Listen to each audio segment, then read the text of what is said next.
नमस्कार दर्शकों, आप सभी का स्वागत है एनए न्यूज़ के स्पेशल प्रोग्राम में। मैं हूं आपके साथ पीयूष थाड़ा और आज अकोला की फेमस एक नई एंटरप्रेन्योर जो मिसेस लीना आरा आज हमारे साथ जुड़ी है। वो एक फेमस ब्यूटिशियन है। आज हमसे बात करेंगे कि स्किन ट्रीटमेंट और हेयर ट्रीटमेंट को लेकर किस तरह से केयर करना चाहिए, किस तरह से प्रिकॉशन्स लेना, इन सभी चीज़ों पर हमसे बात करने के लिए। मॅम खूप खूप स्वागत आमच्या या कार्यक्रमात, धन्यवाद वेळ दिल्याबद्दल। सर्वात बद्दल मी हे विचारणार की तुम्ही हे क्षेत्र का बरं निवडलं? ॲक्च्युली हे क्षेत्र निवडण्यासाठी म्हणजे मी लहानपणापासून कधी विचार केलाच नव्हता, पण नंतर माझ्या म्हणजे लग्नानंतर मला असं वाटलं की काहीतरी स्वतः करायला पाहिजे, पण नोकरी करायची नव्हतीच. शिक्षण माझं झालेलं होतं भरपूर, पण त्यातही मला काही करायचं नव्हतं. मी MSc मॅथमॅटिक्स झालेली आहे. त्यानंतर मी इंटिरियर डिझायनिंग अँड डेकोरेशनचं 2 वर्षाचा डिप्लोमा कोर्स केला आहे, पण त्यातही नंतर मला काही इंटरेस्ट राहिला नाही. पण मला घरीच राहून म्हणजे घर सांभाळून पण असं काहीतरी करता आलं पाहिजे असा मी विचार केला आणि मग ठरवलं की चला हे क्षेत्र चांगलं आहे, ब्युटीचं क्षेत्र. म्हणजे कसं घर पण आपण सांभाळू शकतो, घरच्या घरी आपण हे करू शकतो. तर त्यानुसार मग मी पुन्हा ITIचा 1 वर्षाचा ब्युटी कल्चरचा कोर्स केला आणि त्यात मी चांगली सेकंड टॉपर होती. आणि नंतर मग मी घरीच आपलं छोटासा पार्लर असं एका रूममध्ये टाकलं आणि अशी माझी सुरुवात झाली. तुम्ही कोणत्या वर्षी या तनुश्री ब्युटी क्लिनिकची स्थापना केली? केव्हापासून तुमची सुरुवात झाली इथे? जवळपास मला आता या क्षेत्रामध्ये 10 वर्ष झालेले आहेत. मॅम, वाढतं ग्लोबल वॉर्मिंग किंवा वाढतं पोल्युशनमुळे कोणत्या प्रकारची स्किन प्रॉब्लेम्स आता व्हायला लागले माणसाला? हो, आता सध्या जे पोल्युशन सगळीकडे पसरलेलं आहे त्यामुळे स्किन आणि हेअरचे खूप प्रॉब्लेम्स तयार होत आहेत. अगदी म्हणजे लहान मुलांपासनं तर मोठ्यांपर्यंत सगळ्यांनाच हे प्रॉब्लेम सुरू झालेले आहेत. आणि त्यासाठी तुम्ही म्हणजे स्किन आणि हेअरची काळजी घेणं खूप अत्यंत गरजेचं ठरलं आहे. कारण कसं आहे म्हणजे पूर्ण तुमचं सौंदर्य याच्यावर डिपेंड्स असतं. स्किन आणि हेअर हेल्दी असेल तर तुमचं थोडासा लुकमध्ये पण चांगला म्हणजे हे येतो. आणि तुमचं म्हणजे जे एक्सपोज बॉडी आहे, हेअर आणि स्किन असते म्हणजे जसा चेहरा आणि केस, तर याच्यावरच तुमचं म्हणजे सौंदर्य सगळं डिपेंड्स असतं. आणि हे व्यवस्थित असेल तर तुमचा कॉन्फिडन्स लेवल पण तुमची चांगली राहते आणि त्याच्यामुळे याची विशेष काळजी घेणं आवश्यक असते. यावेळेस जे हेअर आपण अगर केसांबद्दल विचारायला जाऊ तो केसांची हेअर गळती, हेअर लॉस, खूप जास्त हेअर लॉस होत आहे, टक्कल पडतं, यांचं मुख्य कारण आपण काय समजू? हां, तर ॲक्च्युली हेअर लॉसचे खूप सारे प्रॉब्लेम म्हणजे कारणं आहेत. म्हणजे सध्या आणि त्यातल्या त्यात सगळ्यात मेन कारण म्हणजे स्ट्रेस, वाढता स्ट्रेस. आता अगदी लहान मुलांपासनं म्हणजे शाळेचं, ट्युशन्स, त्यांच्या अदर ॲक्टिव्हिटीज म्हणजे इतके सारे त्यांच्या मागे हे लागलेले असतात की असं म्हणजे घड्याच्या काट्यावर त्यांना चालावं लागतं की इतक्या वाजता उठला पाहिजे, ट्युशनला गेला पाहिजे, शाळेत गेला पाहिजे. म्हणजे असं मुलांपासनं तर सगळ्यांनाच, प्रत्येकांनाच हा स्ट्रेस राहतो एक प्रकारचा. आणि ह्या स्ट्रेसमुळे तुमच्या हार्मोन्समध्ये वगैरे म्हणजे बदल होतात आणि त्यामुळे तुमच्या केसांवर आणि स्किनवर त्याचा म्हणजे नक्कीच परिणाम होतो. याच्यावर काही उपाय तुम्ही सुचवू शकता? त्याच्यावर उपाय म्हणजे तुम्ही स्ट्रेस रहित राहा, योगा प्राणायाम करा, हे तर गरजेचंच झालेलं आहे. शिवाय काळजी घ्या केसांची काळजी घ्या, स्किनची काळजी घ्या. मेन म्हणजे जेव्हा मुलं आणि मुली वयात येतात, म्हणजे मुलींची पिरियड्स चालू होतात आणि मुलांना समजा दाढी मिशा येतात, प्युबर्टी त्यांचा जो काळ चालू होतो, त्या काळामध्ये त्यांना हार्मोन्स सिक्रेशन चालू होतं. आणि अशा वेळी त्यांना स्किन आणि हेअरची काळजी घेणं अत्यंत गरजेचं असतं. कारण त्याआधी तुमचं म्हणजे स्किन हेअर सगळे ड्राय असतात, कुठलेच हार्मोन सिक्रेशन चालू नसतात. पण नंतर मग हार्मोन सिक्रेशन चालू झाल्यानंतर तुमची स्किन तेलकट व्हायला लागते, हेअरमध्ये पण तुमच्या स्कॅल्पमध्ये तेल यायला लागतं. तर अशा वेळेस मग त्याच्यावर धूळ साचून आणखी ते मग स्किनचे प्रॉब्लेम तयार होतात, जसं ॲक्ने, पिंपल्स वयात जशी मुलं यायला लागतात तसं तसं त्यांचे ते प्रॉब्लेम्स पण वर यायला लागतात. तर यावेळी तुम्हाला विशेष काळजी घेणं अत्यंत गरजेचं असतं. आपण अगर स्किन ट्रीटमेंटबद्दल बोलू, ॲक्ने पिंपल्स सर्वात जास्त गंभीर विषय आज युवकांसाठी झालेला है, किंवा जो लेडीज आती गर्ल्स आती सबसे ज़्यादा प्रॉब्लम्स पिंपल्स एक्नेस का होता है. तो इस पर हम कैसे क्योर कर सकते हैं? हां, सगळ्यात मेन तर मी म्हणेल की तुम्ही स्वच्छता. तुम्हाला चेहरा जितका जास्तीत जास्त धुता येईल तेवढा धुवा. तुमचे हेअर तुम्ही स्वच्छ ठेवा. रोज शॅम्पू करा, व्यवस्थित विंचरा आणि व्यवस्थित कोम्बिंग करा. आम्ही म्हणजे आमच्याकडे जे हेअर ट्रीटमेंटसाठी येतात त्यांना आम्ही रेग्युलर सायंटिफिक कोम्बिंग करायला सांगतो. तर सायंटिफिक कोम्बिंग म्हणजे काय, तर तुम्हाला म्हणजे पूर्ण तुमची हेअरलाईन्स चालू होते ना, तिथून तुम्हाला म्हणजे केस असे विंचरायचे आहे 90च्या अँगलनी आणि प्रॉपर थोडासा प्रेशर देऊन म्हणजे जेवढं बेअर होईल तेवढं, आणि असं तुम्हाला 5 ते 10 मिनटं विंचरायचं आहे. समोरून मागे, या कानापासून या कानाकडे, या कानापासून या कानाकडे. असं तुम्ही रोज जर व्यवस्थित केस विंचरले तर तुम्हाला त्याच्यामुळे म्हणजे ब्लड सर्क्युलेशन चांगलं होईल. नंतर तुमचं जे काही सीबम असतं, जसं आपल्या स्किनच्या सिबेसियस ग्लँड असतात स्कॅल्पच्या म्हणजे केसांच्या मुळाशी, तर त्या सिबेसियस ग्लँडमधनं सीबम नावाचं लिक्विड बाहेर येतं. तर त्याच्यामध्ये 98% ऑइल असतं. आता हे ऑइल तुमच्या स्कॅल्पपर्यंत येतं, पण त्याला वापस जाण्याचा रस्ता नसतो आतमध्ये. तर त्यामुळे कसं होतं की म्हणजे ते तिथे साचलं जातं. जर तुम्ही प्रॉपर कोम्बिंग केलं तर ते पूर्ण केसांवर पसरतं आणि तुमचे केस शायनिंग होतात. म्हणजे ते बेस्ट कंडिशनर आहे तुमच्या केसांसाठी, नॅचरल कंडिशनर आहे. तुम्हाला तेल लावायची गरज नाही, कुठलं कंडिशनर लावायची गरज नाही. तुम्ही छान केस विंचरा, आपोआप तुमच्या केसांना शायनिंग येईल. आताच मी शॅम्पूचं म्हटलं, तर आजच्या वेळेत मार्केटमध्ये असे किती प्रोडक्ट अवेलेबल आहे ज्याचे मोठे मोठे सुपरस्टार्स ॲडव्हर्टायझिंग करतात. Face wash, face cream, hair packs, खूप प्रोडक्ट अवेलेबल. तर हे केमिकलवाले प्रोडक्ट चांगले असतात का आपल्यासाठी? ते वापरायचे कसे वापरायचे किंवा कोणते वापरायचे, काय सांगू शकता?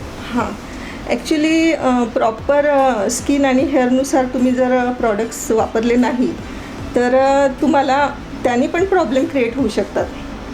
त्याच्यामुळे म्हणजे तुमचे जे कोणी म्हणजे एक्सपर्ट असतील त्यांना विचारून जर प्रॉडक्ट यूज केले स्किनचे, हेअरचे, तर ते फार चांगलं होईल. कारण कसं आहे, शॅम्पू आता ॲडव्हर्टाईज येते की कंडिशनरयुक्त शॅम्पू, पण ॲक्च्युली हे फार चुकीचं आहे. कंडिशनर काम काय करतं, केसांवर कोटिंग करायचं, आणि शॅम्पूचं काम काय आहे, केसांवर जेवढे काही चिकट द्रव, काही पण म्हणजे घाण, धूळ, माती असेल ती सगळी काढून स्वच्छ करायची. हे दोन्ही काम एका वेळी कसं काय होणार एका प्रॉडक्टमध्ये? पहिले तुम्हाला स्वच्छ करावं लागेल, त्याच्यानंतर कंडिशनिंग करावं लागेल ना हेअर.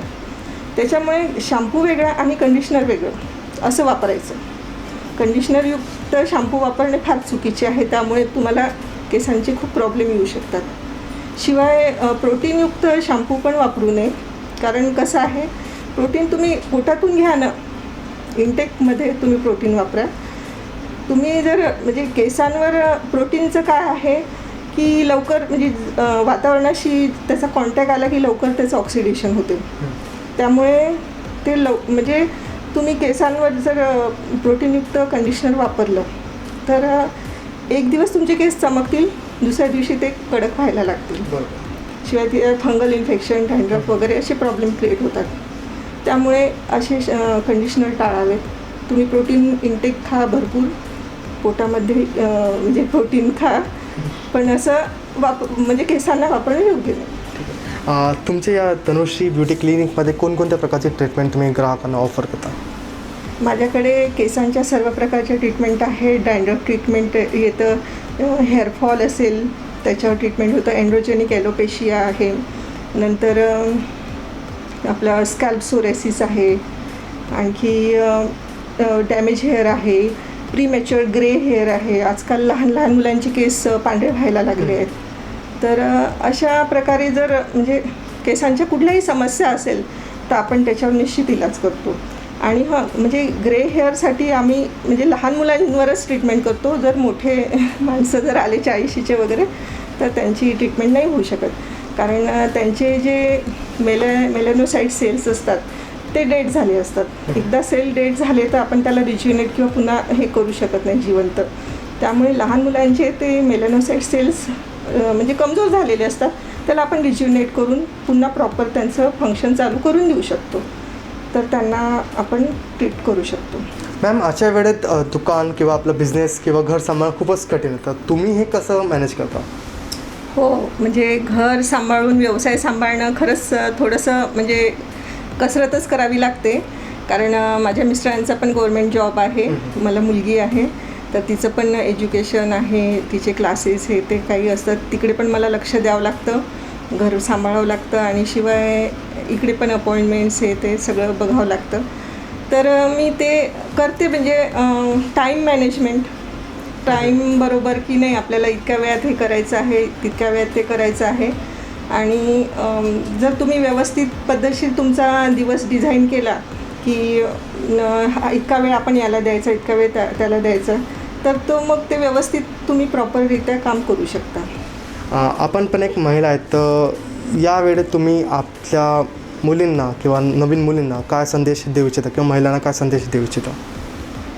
खरं तर म्हणजे प्रत्येक मुलींमध्ये, प्रत्येक महिलांमध्ये काही ना काही कॅलिपर असतो, कुठला ना कुठला गुण असतो, त्यांच्यामध्ये टॅलेंट असतं. तर त्यांनी ते जाणून घ्यावं आणि त्यांनी आपला गोल म्हणजे ठरवावा की आपल्याला पुढे जाऊन काय करायचं आहे. आणि उगाच घरी राहून कोणावर तरी डिपेंड न राहता स्वतःच्या आवडीचा व्यवसाय करा किंवा नोकरी जे काही असेल ते तुम्ही काही ना काही करा आणि व्यवस्थित टाईम मॅनेजमेंट करून केलं तर होतं. आणि स्वतःची आयडेंटिटी तयार करा आणि सेल्फ कॉन्फिडन्स पण त्यामुळे वाढतो तुमचा. आणि तुमचं म्हणजे काही अर्निंग म्हणजे घराला मदत पण होते. मॅम, उन्हाळा चालू आहे आणि मोस्ट ऑफ ट्रीटमेंट प्रॉब्लेम्स उन्हापासून जास्त होतात माणसांना, तर उन्हापासून आपली काळजी कशी घ्यावी? हो, ॲक्च्युली आपला भारत देश हा उष्णकटिबंधात येतो, त्यामुळे इथे उन्हाचे उष्णतेचे खूप प्रॉब्लेम आहेत आणि उन्हामुळे स्किनवर भयंकर म्हणजे त्याचा असर होतो. तर आणि ॲक्च्युली कसं आहे, भारतातल्या स्किन ह्या 90% स्किन ऑइली आहेत आणि तुम्ही 50 वर्षाच्या होईपर्यंत तरी तुमची स्किन ही ऑइली राहते. त्यामुळे कुठल्याही तुम्ही मॉइश्चरायझर किंवा सनस्क्रीन वापरू नये. ॲक्च्युली आपण म्हणतो की उन्हात जाताना सनस्क्रीन वापरा, पण हे चुकीचं आहे. कारण तुम्ही जर एका वांग्याला तेल लावलं आणि एका वांग्याला बिना तेलाने दोन्ही भाजले तर पहिले कोणतं भाजेल? तेलवालं वांगं. आणि कुठल्याही सनस्क्रीनमध्ये ऑइल हे असतंच, त्याच्याशिवाय ते सनस्क्रीन बनल्याच जात नाही. त्यामुळे तुम्ही म्हणजे ॲटलिस्ट तुमची स्किन ऑइली आहे तर तुम्ही सनस्क्रीन अजिबात वापरू नका. फक्त तुम्ही उन्हात जाताना स्किन कव्हर करा आणि तुम्ही उन्हात फिरा. 15 मिनटापर्यंत तुमची स्किनला काही होणार नाही, पण 15 मिनटाच्या वर जर तुम्हाला उन्हात राहावं लागत असेल तर मग तुम्हाला टॅनिंगचा आणि याचा सनबर्नचा प्रॉब्लेम येऊ शकतो. टॅनिंग तर लवकर निघतं, पण सनबर्न हे स्किनच्या आतल्या लेअरपर्यंत गेलेलं असतं, त्यामुळे ते निघायला फार वेळ लागतो. तर अशा प्रकारे म्हणजे तुम्ही जास्तीत जास्त म्हणजे उन्हात जाताना पाणी भरपूर प्या आणि स्किनला तुम्ही शक्यतो कव्हर करा. त्यामुळे तुम्ही त्याच्यापासून संरक्षण करू शकाल. किंवा सनबर्न किंवा सन टॅनिंग झालं याच्यावर ट्रीटमेंट अवेलेबल आहेत? हो, अँटी टॅनिंग ट्रीटमेंट पण आहेत आपल्याकडे. नंतर सनबर्नच्या पण ट्रीटमेंट्स आहेत. आम्ही पिलिंग ट्रीटमेंट्स म्हणजे पिलिंग करून ट्रीटमेंट्स करत असतो. पिलिंगमुळे कसं होते, स्किनच्या 3 लेअर असतात. म्हणजे जी वरची लेअर असते ती इपिडर्मिस, डर्मिस आणि खालची हायपोडर्मिस. तर जनरली प्रॉब्लेम हे सगळे इपिडर्मिसवर असतात, पण जर ते जास्त खोल गेले तर मग ते डर्मिस लेअरपर्यंत जातं. तर डर्मिस लेअरपर्यंत काम करण्यासाठी आपल्याला एक तर डर्मा रोलर किंवा पिलिंग ट्रीटमेंट्स वापरावे लागतात. तर याद्वारे आम्ही स्किन तुमची म्हणजे ट्रीट करून व्यवस्थित करून देऊ शकतो. तुम्ही नवीन मुलींना ब्युटिशियनचे कोर्सेस शिकवतात, त्याबद्दल काही सांगा. हां, आता माझ्याकडे बरेच प्रकारचे कोर्सेस आहे. मी त्याचे वेगळे पार्ट केलेले आहे. तर कोणाकोणाला म्हणजे अगदी स्टार्टिंगपासून शिकायचं असतं, अगदी म्हणजे त्यांना काहीच येत नाही, ब्युटी कल्चरबद्दल काहीच नसतं. तर असा पण तोच कोर्स आम्ही डिझाईन केला आहे. म्हणजे फुल ब्युटी कल्चर कोर्स आहे. नंतर काहींचं म्हणजे हे झालेलं म्हणजे पार्लर असतं त्यांचं, पण त्यांना ॲडव्हान्स कोर्सेसबद्दल काही माहिती नसतं. म्हणजे जसं हेअरमध्ये हेअर केमिकल्स आहे, म्हणजे ॲडव्हान्स हेअर कटिंग्स आहेत. तर ते त्यांना म्हणजे शिकायचं म्हटलं की मग पुणे, बॉम्बे म्हणजे मोठ्या ठिकाणी जाऊन एक्सपर्टकडनं शिकणं नाही जमत. तर मग आपण इथे त्यांचे ते कोर्सेस घेऊ शकतो. तर हेअर कटिंग्स आहे, हेअर केमिकल आहे, नंतर ब्रायडल म्हणजे मेकअप आहेत. मेकअप आर्टिस्टचा कोर्स आहे आपल्याकडे ॲडव्हान्समध्ये, 3D 2D म्हणजे आता इतकं ॲडव्हान्स झालेलं आहे मेकअपमध्ये की तुम्ही जेवढं कराल तेवढं कमीच आहे. आणि आणखी तुम्हाला काही एक्स्ट्रा म्हणजे याच्यामध्ये करायचं असलं आपण शिकू शकतो. तो ये थे मिस लीना आर्या, जो कि अकोला की फेमस ब्यूटिशियन है. इनके पास कई सारे कोर्सेज भी अवेलेबल है. अगर आपको किसी भी तरह की स्किन रिलेटेड इश्यूज़ है, हेयर रिलेटेड इश्यूज़ है, या फिर आपको भी ब्यूटिशियन में अपना करियर करना है, तो आप इनसे कांटेक्ट कर सकते हो. इनका एड्रेस और कॉन्टैक्ट नंबर नीचे स्ट्रिप पे चल रहा है. तो आज के लिए बस इतना ही. तब तक के लिए नमस्कार.